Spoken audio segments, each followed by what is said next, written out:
Muchísimas gracias, doña Carmen Carbonell. Vamos con las noticias de las 7, con la ayuda precisamente de doña Carmen.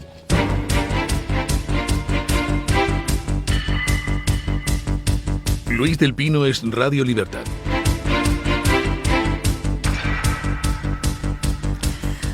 Comenzamos el repaso de las noticias a esta hora de la mañana hablándoles del caso del cobro de comisiones que se está investigando y en concreto en lo que atañe a José Luis Ábalos, el exministro de Transportes y el número 3 del Partido Socialista. Y es que el Ministerio de Transportes se niega a detallar el uso de los 34.715 euros que el exministro José Luis Ábalos reclamó como gastos de representación entre los años 2018 y 2021. Según un documento que ha publicado The Objective, se incluyen compras por más de 10.500 euros en supermercados, junto con gastos significativos en restaurantes, en transporte y alojamiento. Sin embargo, muchos de esos conceptos carecen de explicaciones detalladas y el Ministerio considera que esta información no aporta nada relevante. De hecho, los viajes de Ábalos destacan por su elevado coste con destinos como México, Abu Dhabi y Moscú, acumulando más de $500.000 de euros tan solo en desplazamientos y en el alojamiento. Algunos gastos podrían corresponder a acompañantes, pero el Ministerio no ha revelado ni sus nombres, ni sus cargos, ni el papel que desempeñaban. O sea, que el señor Ábalos se gastó 30 y pico mil euros en gastos de representación, incluyendo 10.500 euros en supermercados. Y el Ministerio dice que no, que no da los detalles de exactamente qué tipo de compras eran. Algunos eran, parte del dinero iba a supermercados, parte a restaurantes. No sé, yo pensaba que cuando un ministro se desplaza o tiene algún tipo de acto oficial, pues bueno, el ministerio es quien se encarga de los trámites, yo qué sé, sacar vuelos, reservar hoteles y tal, y por tanto, guardará todas las facturas. Parece ser que en este caso eran gastos que hacía Ábalos y luego pasaba como gastos de representación. Exactamente, ¿qué son los gastos de supermercado? ¿Qué compraba Ábalos en supermercados? ¿Y para quién? ¿Cómo que no aporta nada relevante, dice el Ministerio, a la hora de negarse a detallar exactamente en qué se gastó ese dinero? Si esas facturas existen y están contabilizadas, pues entonces figurará un desglose. Oiga, yo qué sé, ¿qué fue a comprar al supermercado? 3 cartones de leche, una cajita de preservativos. ¿Qué compraba? 6 kibis. ¿Cómo que no aporta nada relevante el saber exactamente en qué gastó? ¿Recuerdan ustedes cómo se trató a Paco Camps por el asunto de los 3 trajes? Y eran 3 trajes. Era una minucia. Al final Paco Camps ha quedado absuelto de todos los casos, muchísimos. Creo que nos dijo que eran 10 cuando estuvo aquí, cuando le entrevistamos en este programa. Aquellos 3 trajes, que al final resulta que no había nada irregular, pues eran una minucia, pero sin embargo, pues casi fue asunto de interés nacional. 10.500 euros en supermercados. Pues hombre, teniendo en cuenta que estamos hablando de una trama que defraudó a Hacienda 170 millones de euros, que consiguió contratos por cientos de millones de euros de las administraciones públicas, pues hablar de los 10.500 euros de Ábalos parece casi un poco de risa. Pero es muy significativo primero del uso privativo que se dio al dinero público por parte de Ábalos durante su estancia en el ministerio, y segundo, muy ilustrativo de la actitud para con la información que tienen las autoridades socialistas, regateando a los medios el detalle sobre cosas que a todos los ciudadanos nos interesan. Yo quiero saber en qué se gastó Ábalos 30 y pico mil euros en restaurantes, en supermercados. Quiero saber qué compró exactamente, hasta el último céntimo. Más que nada porque a lo mejor alguna de esas compras es particularmente escandalosa, o a lo mejor resulta que alguna de esas compras no era para él. Si Ábalos era capaz de gestionar que le pagaran a sus, entre comillas, amigas pisos en la Plaza de España, que las colocaran en determinadas empresas, ¿les hacía también la compra? Esa es la pregunta que me hago al ver estos gastos de supermercado. Hombre, en fin, no son unos gastos monstruosos, sale pues como en 3 años a algo más de 3.000 euros, pero es que 3.000 euros entre 12, pues oiga, sale a 250 eurillos al mes. Bueno, para llenar un carrito para algún amigo ya da. A lo mejor no, a lo mejor resulta que es que mandaba a la gente del ministerio a comprar café para las reuniones que tuviera en el ministerio, pero no parece muy normal que las compras del ministerio no las centralice el ministerio o algún organismo en la administración. Bueno, pues nada, habrá que seguir insistiendo a ver si nos dan esos datos. Yo quiero ver las fotocopias de los tickets del supermercado que han tenido que ser aportados para que se proceda al abono de ese gasto de, entre comillas, representación. Bueno, ayer hubo cumbre de los varones del PP, los varones autonómicos, en Asturias. Y hubo una gran ovación a uno de esos varones. Escuchen. Vamos ahora con la cumbre de los varones del Partido Popular que se ha celebrado en Asturias. El presidente de la Generalidad Valenciana, Carlos Mazón, recibió una larga ovación de los líderes regionales del Partido Popular durante este evento celebrado en el Hotel Reconquista de Oviedo. Carlos Mazón, presidente de la Comunidad Valenciana.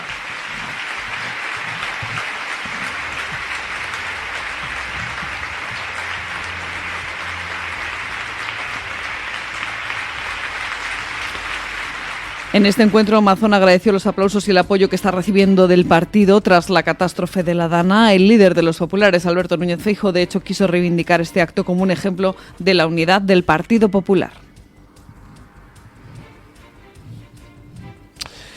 Bueno, ¿saben ustedes de qué me he acordado al ver esto de la ovación de los varones del PP a Carlos Mazón? ¿Recuerdan ustedes esas imágenes dantescas del Congreso? Bueno, perdón, la parte sanchista del Congreso puesta en pie aplaudiendo como un solo hombre a un señor llamado José Luis Ábalos cuando empezaron a salir las primeras informaciones sobre su peculiar tren de gastos? Todo el Congreso se puso en pie para arropar a Ábalos frente a esas informaciones de la fangosfera, la ultraderecha, los periodistas abyectos a sueldo de pues extrañas tramas internacionales que quieren acabar con el sanchismo. Todo el Congreso aplaudió puesto en pie a Ábalos. ¿Saben ustedes quién era una de las que más aplaudía? Yolanda Díaz, que estaba justo al lado de Ábalos. Es una imagen imperdible. Bueno, pues ayer me acordé viendo esto de la larga ovación de los varones del PP a Carlos Mazón, de aquello. Cuanto más cerrada la ovación, más posibilidades hay de que llegue el momento donde digan hay que prescindir de este muchachote que nos lastra electoralmente o ante la opinión pública. Vamos a ver, ¿Carlos Mazón está para recibir ovaciones? Pues no, señores del PP. Perdónenme, Carlos Mazón pues no es un criminal. A diferencia de Sánchez, que sí es un presunto criminal. Digo por la gestión de la Dana. Sobre Pedro Sánchez pesa la sospecha del retraso deliberado de la ayuda con el fin de sacar rédito político, lo cual sería un comportamiento criminal. De Carlos Mazón no se puede decir lo mismo. Carlos Mazón no tuvo un comportamiento criminal con la Dana, pero tampoco fue un prodigio de eficiencia, ni de eficacia, ni de saber hacer. Todos sabemos que antes de la Dana se produjeron una serie de problemas, una serie de inacciones que terminaron conduciendo a que hayan muerto más de 200 personas. Sabemos, por ejemplo, cómo no se dejaba limpiar los cauces de los ríos. Sabemos, por ejemplo, cómo no se construyeron las presas que hubieran podido evitar esta Dana. Y todo ello en nombre de un supuesto ecologismo, que al final lo único que pretende es pues que Europa se empobrezca cada día más. Luego veremos un ejemplo. Pero es que antes de la Dana, pues hombre, el PP gobernaba en Valencia. Podía haber reclamado que esas cosas que no se hacían, construir presas, limpiar los cauces de los ríos, se hubieran hecho. El culpable no es el PP, por cuanto que quien ocupa el gobierno central y de quien dependían esas cosas era Sánchez. Bueno, antes ocupaba el gobierno central Rajoy y tampoco hizo nada. Pero el problema es que nadie le reclamó a Sánchez que hiciera esas cosas. ¿Por qué? Pues porque PP y PSOE comparten esa misma bazofia de agenda ecologista al calor de todas las mamarrachadas de la Agenda 2030. Así que, hombre, algo de responsabilidad el gobierno valenciano tiene en lo que ha pasado. No tanta como el gobierno central, pero algo tiene. Y luego, durante la Dana, la gestión fue caótica y ahí el responsable de las actuaciones a nivel local era Mazón. Por tanto, ¿estamos como para hacer ovaciones a quien no se caracterizó por una gestión, digamos, impecable? Pues yo creo que no. Pero de todas formas, ya les digo, yo interpreto la ovación a Mazón en el mismo sentido que aquella ovación a Ábalos, la ovación a quien ya ha comenzado su caída y cuya defenestración ya ha sido decretada por los mismos que le están aplaudiendo. Bueno, ya saben ustedes que Mark Zuckerberg, el dueño de Facebook, salió a denunciar cómo se le impusieron reglas para censurar las informaciones en sus redes sociales, Facebook, Instagram, etcétera. Bueno, pues ha seguido haciendo una tournée por distintos medios y por distintos podcasts, dando más detalles de ese tipo de censura. La censura con la que se ha estado tratando de impedir el libre debate de ideas para favorecer a unas determinadas opciones políticas, siempre progres. Escuchen. Les hablamos ahora de las redes sociales y de las medidas de censura que poco a poco se están derribando. Mark Zuckerberg ha reconocido en el podcast de Joe Rogan que la administración Biden presionó a su compañía para censurar contenido durante la pandemia.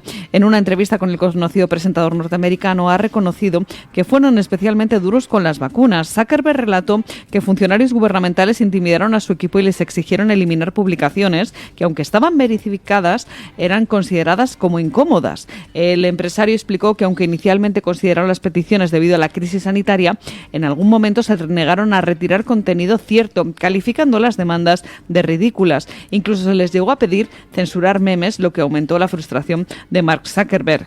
También criticó a los llamados fact-checkers de su plataforma, señalando que muchos tenían agendas políticas que minaron la credibilidad de la compañía. Incluso llegó a compararlo con el control descrito en la novela 1984 de George Orwell. De hecho, precisamente la falta de confianza generada por estas prácticas es lo que ha llevado a Facebook a eliminar los verificadores de contenido. Bueno, ya saben ustedes que Facebook se plegó a los deseos del gobierno americano y de otros gobiernos occidentales, como el propio Zuckerberg ha denunciado, en el sentido de censurar todos aquellos discursos que los gobiernos consideraban peligrosos. Ya estamos viendo qué es lo que consideran peligroso esos gobiernos occidentales, todo aquello que vaya en contra de los postulados progres que en cualquier momento se decretan. Durante la pandemia se produjo una oleada de censura completamente demencial. A mí me parece que cuando hablamos de salud pública puede estar justificada un cierto grado de censura. Ejemplo, pues si alguien invita en una red social a beber lejía para curarse el COVID, pues hombre, no parece que sea muy prudente dejar que alguien diga eso. Entre otras cosas porque, por ejemplo, en Irán murieron 2.000 personas por hacer caso de una recomendación de ese estilo. Ahora bien, ¿existe el Código Penal para castigar ese tipo de actitudes? Sí. El problema es que entre que se publica eso y se aplica el Código Penal, pues puede morir gente. Entonces, ciertas cosas parece razonable que se censuren, pero con la pandemia no se censuró solo lo razonable, no se censuraron solo mensajes extremos que podrían representar un problema inmediato de salud pública. No, se censuraron mensajes, por ejemplo, que decían obviedades que eran ciertas. Se censuró a gente por decir que las vacunas no detenían la transmisión. Cosa que era completamente cierta. Las vacunas del COVID no detenían la transmisión. Igual que la vacuna de la gripe no detiene la transmisión de la gripe. La vacuna de la gripe, hombre, lo que hace es disminuir la probabilidad de que cojas una gripe y tengas unos síntomas graves. Pero no detiene la transmisión. La vacuna del COVID tampoco. Y eso algunos lo dijimos. Y parece que tuve suerte, porque yo decía eso y no me llegaron a censurar, pero a otra gente sí se le llegó a censurar. Se llegó a censurar a gente por hablar de las consecuencias secundarias de las vacunas, cuando era algo, pues hombre, de cajón. Todas las medicinas pueden tener efectos secundarios. Las vacunas también tienen efectos secundarios. Y por supuesto que era de interés de la opinión pública saber exactamente cuáles. Dentro de la gente que hablaba de los efectos secundarios de las vacunas, pues había mucho imbécil, exagerando las cosas y más o menos diciendo que al que se vacunara pues le iba a salir rabo y cuernos. Por cierto, esos imbéciles no han pedido disculpas cuando ya varios años después no nos ha salido rabo y cuernos a los que nos vacunamos. Pero los mensajes exagerados sobre los efectos secundarios de las vacunas, pues bueno, esos se pueden contrarrestar fácilmente y se podían contrarrestar fácilmente simplemente con datos estadísticos de lo que estaba pasando. Llegamos a tener a cientos de millones de vacunados y por tanto pues había datos estadísticos concretos y razonables que mostraban que las vacunas no tenían una especial peligrosidad. Pero ¿qué pasaba? Pues que aunque no tuvieran una especial peligrosidad, lo que sí mostraban los datos estadísticos era que las vacunas aumentaban un poco el riesgo, por ejemplo, de miocarditis en personas jóvenes, lo cual llevaba a una conclusión lógica. Si en las personas jóvenes no aumenta la probabilidad de supervivencia en grado suficiente como para compensar el aumento en la probabilidad de efectos secundarios como miocarditis, pues entonces la pregunta es de cajón: ¿merece la pena vacunar a los jóvenes? Y la respuesta lógica era, pues no. A los jóvenes y a los niños no merecía la pena vacunarles, a menos que fueran de grupos de riesgo, etcétera, etcétera, etcétera. Bueno, pues ese tipo de discursos lógicos, que simplemente es coger las estadísticas, tapar la boca con esas estadísticas a quienes se ponen catastrofistas, pero reconocer que, hombre, a lo mejor ciertos gastos en vacunas no solo no son convenientes, sino que son contraproducentes, Bueno, pues todo ese discurso racional, ese análisis racional de qué merece la pena hacer, vacunamos a tal grupo de edad, no le vacunamos, se cortó utilizando la censura. Todo aquel que se atrevía a poner sobre la mesa las cosas, aunque fueran razonables, se le censuraba en las redes. Y lo mismo con multitud de temas ideológicos, que si el debate sobre las leyes trans, que si el uso de los pronombres, que si... Todo eso ha sido sometido a censura desde los gobiernos progres de Occidente, que eran casi todos, de derecha o de izquierda, pero igualmente progres. Y ahora Zuckerberg, que se plegó a ese tipo de censuras, pues denuncia que esas censuras existieron. Denuncia cómo los gobiernos le obligaron a censurar en Facebook e Instagram determinadas cosas. Ahora proporciona más detalles, cómo miembros de la administración Biden llamaban a gritos a los empleados de Facebook para echarles la bronca por teléfono y exigirles retirar ciertos mensajes o hacerlos menos visibles. ¿Por qué hace esto ahora Zuckerberg? Pues hombre, pensando bien, podemos decir, Zuckerberg es alguien que se vio obligado a plegarse a las órdenes de censura y ahora que ha ganado Trump, pues dice, ajá, esta es la mía para liberarme de esas órdenes de censura y voy a denunciar lo que me hicieron. Pensando mal, pues Zuckerberg es alguien que, bueno, como ha ganado Trump, se sube al carro del ganador. En cualquier caso, no merece la pena entrar en juicios de intenciones. Lo importante es lo que está denunciando. Cómo hubo una censura sistemática de las redes sociales por parte de los gobiernos progres. Bueno, pues bienvenida sea la confirmación. Y ahora habrá que pedir explicaciones, ¿no? Por ejemplo, Vox ha pedido a la Unión Europea identificar qué subvenciones han recibido las denominadas agencias de verificación. Vox ha solicitado a la Comisión Europea que aclare cuánto dinero público europeo se ha destinado a esas agencias de verificación en España y cuál es su relación con las instituciones comunitarias. Esta petición surge tras las declaraciones de Mark Zuckerberg, el CEO de Facebook, que admitió que estas entidades presentaban un sesgo ideológico en la censura en contenidos en redes sociales.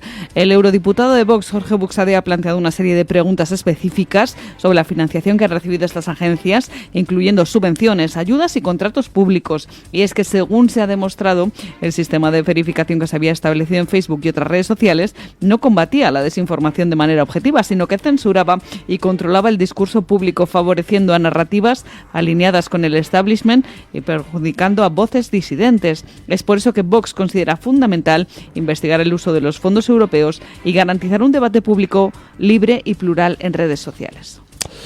Básicamente el sistema era, exigimos a los propietarios de redes sociales que directamente censuren, sin más, determinadas voces críticas, determinados opinadores siempre anti-progres,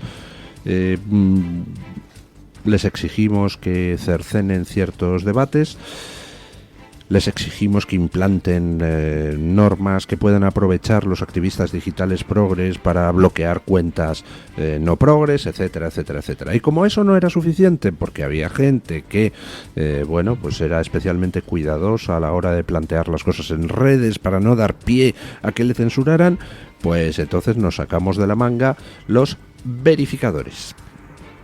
Por ejemplo, pues Ana Pastor y su Neutral, donde resulta que se dedican supuestamente a comprobar la veracidad de las cosas, de las noticias que se publican. Para así, cuando saliera una noticia, que te apareciera debajo con un cartelito diciendo esto se considera que es una manipulación o que no es una información inexacta o que no está del todo matizada. Por supuesto, ¿a quién se elegía para ese tipo de labor? A grupos que se dedicaban a aplicar el filtro ideológico progre, de tal forma que las noticias que se etiquetaban como falsas, no suficientemente contrastadas, eran aquellas que molestaban a los progres. Las noticias falsas progres, esas nunca se verificaban, ¿no?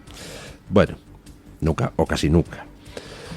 Bueno, pues resulta que estas agencias cobraban dinero de la Unión Europea. O sea que la Unión Europea, dirigida por Progres, utilizaba dinero público para poner en marcha agencias que se dedicaran a desacreditar toda narrativa, toda noticia, toda opinión que fuera en contra de la ideología progre. Vamos, que la Unión Europea, los gobiernos de la Unión Europea, la Comisión Europea han estado haciendo política progre con nuestro dinero. Todavía si se dedicaran ellos de su bolsillo, con el dinero de sus partidos, a financiar agencias de verificación, pero como si quieren financiar equipos de circo, me da igual, mientras lo hagan con su dinero. Pero no, hacen política con el nuestro. Nos saquean a impuestos para luego dedicar parte de esos impuestos a poner en marcha agencias de, entre comillas, verificación, que se dedican a desacreditar a todo aquel que se oponga a lo que ellos hacen. Es decir, defienden sus políticas con nuestro dinero. Tratan de ganar las elecciones desacreditando al adversario con nuestro dinero. Y luego estos mismos son los que van diciendo que Elon Musk, que quién es para interferir en las elecciones de no sé dónde. Oiga, Elon Musk se juega su dinero, no el mío. Ustedes, con mi dinero, se dedican a interferir en las elecciones en todas partes. En Europa y fuera de Europa. Ustedes se dedican a hacer ideología progre con mi dinero. Ni siquiera tienen ustedes la decencia de jugarse el suyo. Por una sencilla razón. Porque ustedes están en política para forrarse. Con lo cual, ¿cómo se van a jugar su dinero si lo que quieren es hacer política para sacarnos dinero a los ciudadanos? En fin, pues vamos a ver si nos dicen cuánto dinero se ha destinado a esas agencias de censura ideológica, que ahora se van a quedar sin trabajo, por lo menos del dependiente de Facebook, porque resulta que por un lado trabajaban para Facebook, supongo que cobrando, no lo sé, pero imagino, y por otro lado recibían dinero de la Unión Europea. Pues está bien. ¿En qué se diferencia eso de lo que hace Pedro Sánchez de repartir dinero en publicidad institucional para que los medios le traten bien? Pues no se diferencia en nada. Es hacer política progre con el dinero del contribuyente. Bueno, vamos con las noticias de las 7:30 con la ayuda de